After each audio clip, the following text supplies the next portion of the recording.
That's a great question Sean asked. And so, Amanda, if that's true, you can't trust somebody who had an affair. How can we trust John McCain to be President of the United States since he cheated by his own admission on his first wife? He didn't keep his marital vows. He didn't keep his pledge to his first family. 30 years ago, after 5.5 years in a prisoner of war camp. She has nothing to do with it. Amanda, so how do we trust John McCain to be President of the United States? Well, that's an issue I think has been thoroughly vetted for many, many years now. He cheated on his wife, right? And this is something where John Edwards is after 5.5 years in a prisoner of war camp. It has nothing to do with it. He cheated on 5.5 years after prisoner of war camp. Should we lose the guess and you and I argue? Yeah, I will. It had nothing to do with it. He cheated on it. Excuse me, Sean. You've had your chance to speak. I'm up.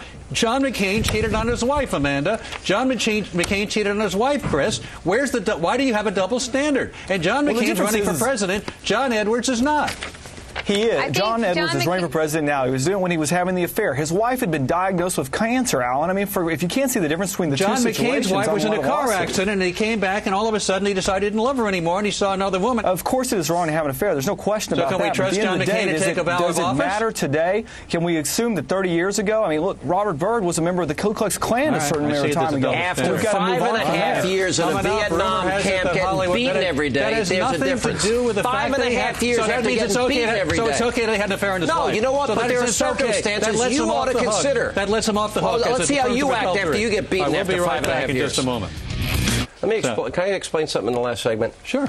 Senator McCain spent 5.5 years of his life for his country being tortured, beaten on a daily basis with broken bones and broken body, and the fact that war hero. Excuse me, the fact that they didn't break his spirit. If you can't see the difference between him and Mr. Two Americas in his 28,000 square foot mansion with his doing his hair, it's a $1,000 haircut. Let me ask you a question. Excuse me, if you don't see the difference, then I can't explain it to you. Let me ask you a question. With all due respect, and I've never denounced John McCain for his service to his country.